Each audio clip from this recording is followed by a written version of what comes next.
Hello everyone and welcome back. As you know, the commissioner has returned from his conference in Florida and in the process learned that it is cold in the month of November. Due to this, it was decided that the regular season would be cut from 7 games to 5.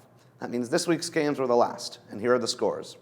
Rush's Dreams fell apart at the hands of House Baling, who beat them 11-7.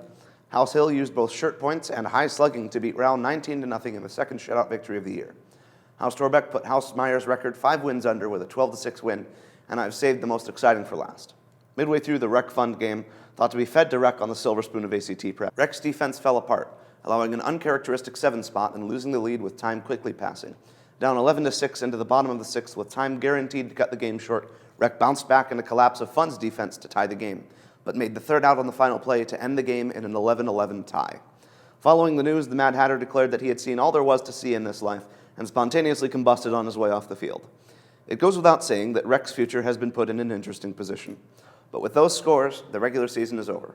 Here are the team's regular season stories in ascending order.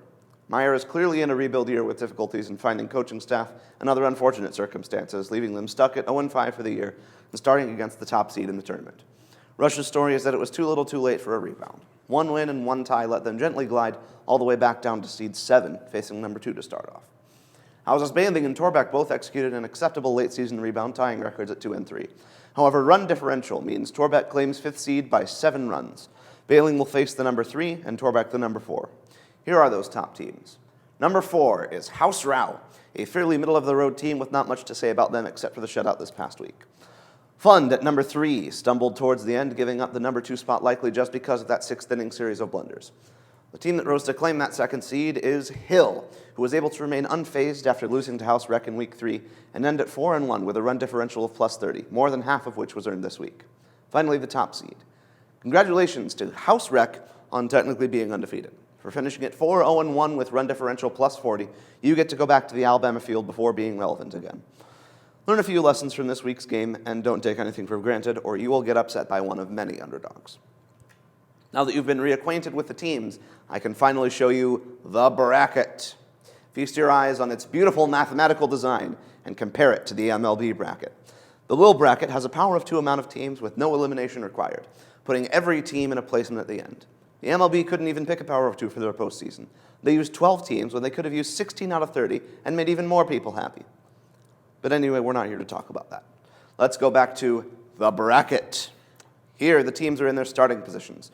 Win all your games and you will be this year's kickball champions. Lose in the first round and you will be sent to the consolation bracket on the top right. Lose in the second round and you will be sent to the 3rd or 7th place games. All venues and dates are displayed on the board. In green, however, are the relevant stats for the bracket challenge, a competition open to all. If you missed fantasy kickball, or even if you didn't and just need more Lil action in your life, now is the time. However, since picking the outcomes of 12 games is too easy, there are a few more things you'll have to do. You'll see when you open the form. Submissions for first-round picks are due Friday at 3 p.m. I have saved fantasy for last, and here it is. Everyone who was in the lead still is, but with more points. Brendan Graves is your player of the week from House Torbeck with 19 points in 1 game. Anyone who wants to make trades and catch up only has until the tournament ends, but all further games will still count towards fantasy, so keep your eyes out. The last but not least thing for today is the announcement of the next season. These 2 events are the trends sweeping the nation: pickleball and speed checkers. More details will be published later, but that's all for now. Come back next week for a lot more numbers and a lot more details.